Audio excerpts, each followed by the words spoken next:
I woke up with a startled breath. My dog was furious and barking at my phone alarm, screaming at me from across the room. I looked up at the clock and it showed 9 p.m. I shot a quick glance outside. It was dark and bleak, the perfect time for the world to go to sleep.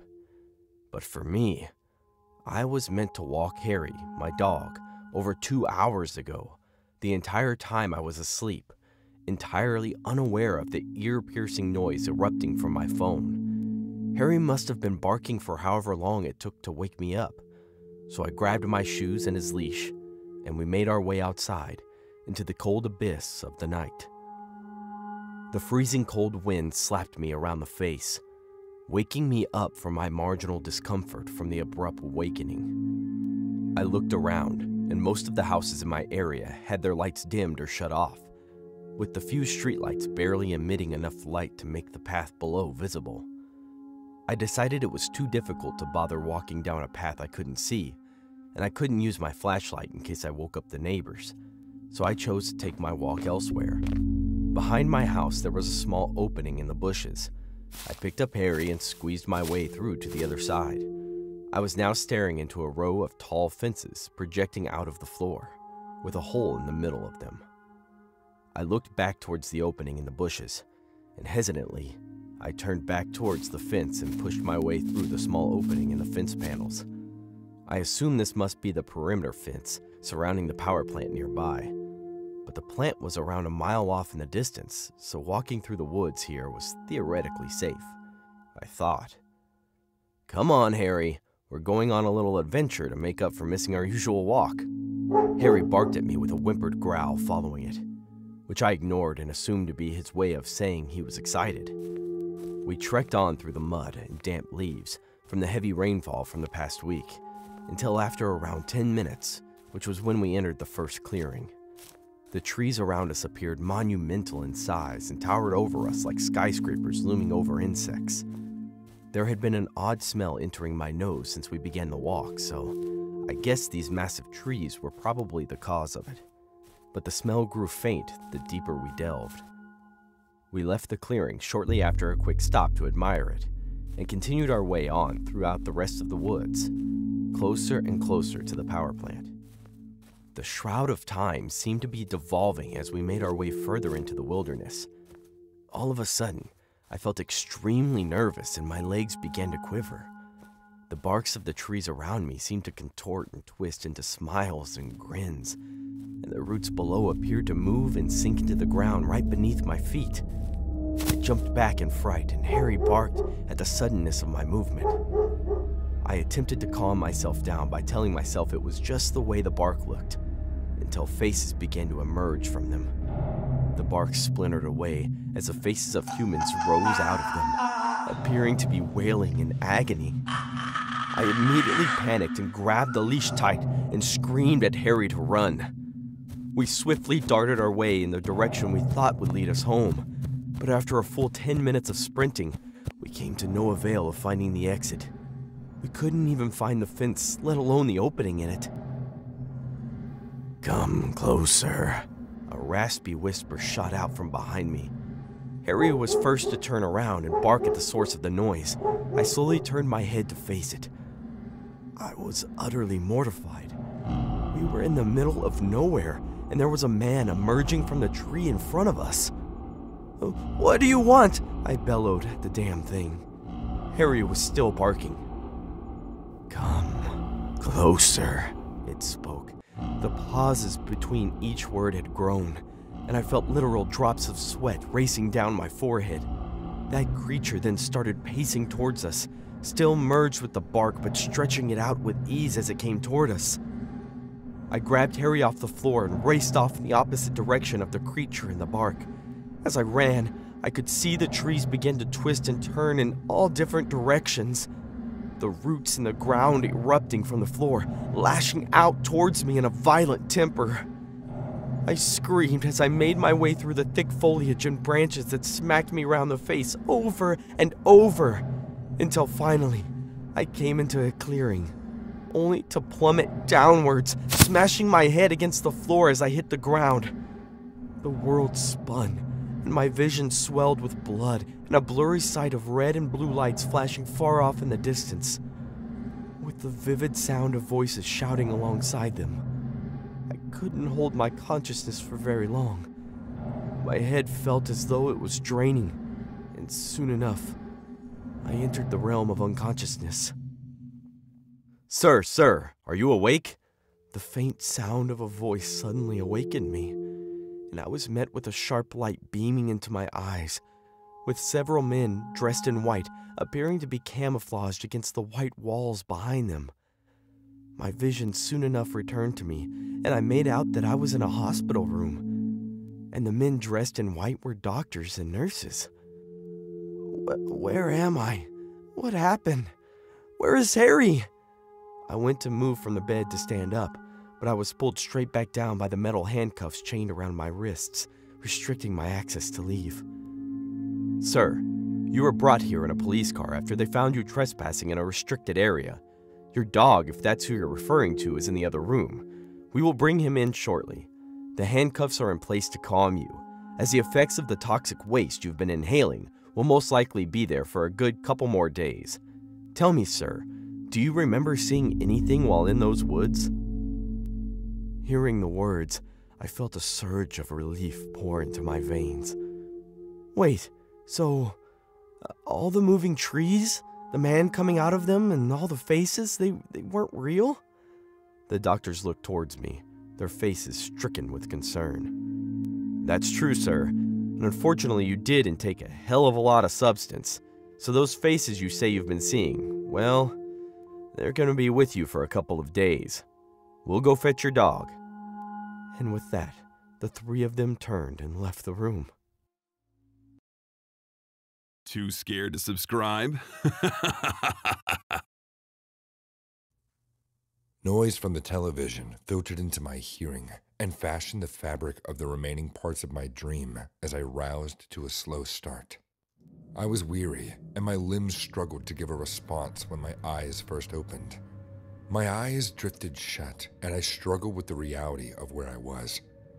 I reconciled the images which my eyes had taken for the first few minutes, and it made sense in my head. I turned around on the couch and stretched out my limbs. I yawned to relieve myself of the exhaustion that had come with discomfort. "Shit," I muttered under my breath as my eyes opened again, as did all my other senses to the reality of where I found myself. I had slept off again with the television on, and I was mildly irritated at this habit of mine. I reached over to the table beside me and groped to fetch my phone. When I grabbed it, I lifted it to my face and tapped twice. The screen came on at once, and the lights flooded my vision. 12:05 a.m. You gotta be kidding me. I cussed at my slumber. It made no sense that I slept off as I did after a couple beers. My mind reeled to the game, which I had watched before I slept off, and wondered what the score was. The jarring noise from the news special pierced my dozing thought as I seethed at the disturbance.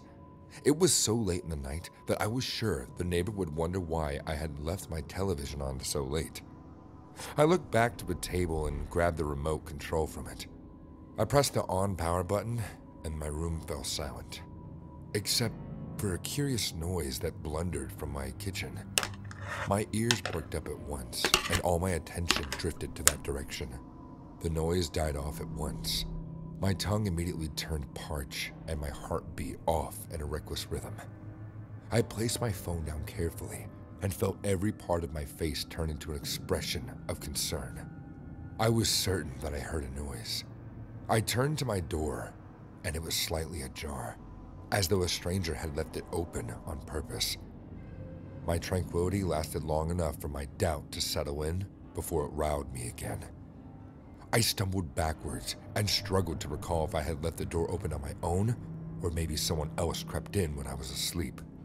It was doubtless that someone or something was in the house with me. I had always lived alone since I was 16 and had never heard such a strange noise. "Fuck," I mouthed as terror rippled through me, causing my fingers to shiver so painfully that it affected my hands when I tried to grab my phone off the table. The blood in my veins ran cold, and even my fingers trembled.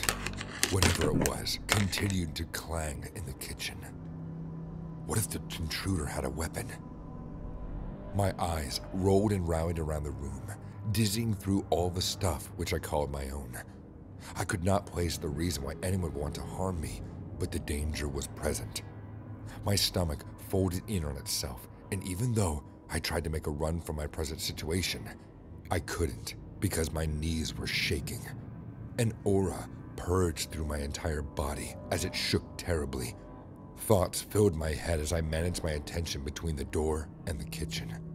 My nerves frayed, tattered on edge, and I felt perspiration slowly gather on the tip of my brow.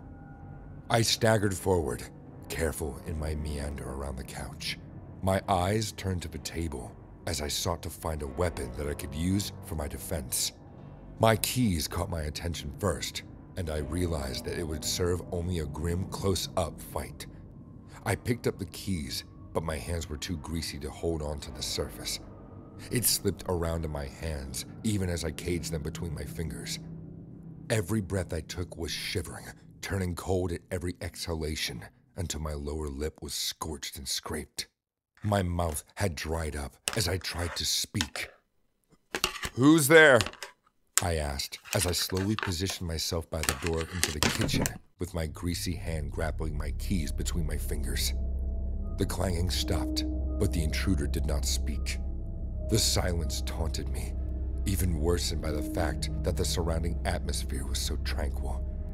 I moved closer to the door, and it baffled me how much I could hear the animated breath so clearly.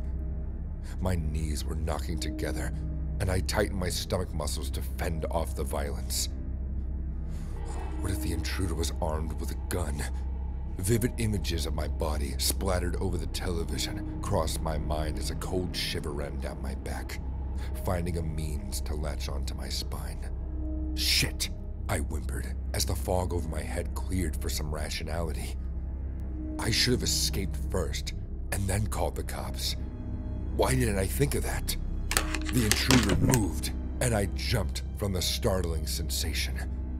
The noise of its footsteps betrayed agility, and each noise thumped in my heart. I walked away from the door, utterly dizzy with fright and stumbling through the motions of what I had to do.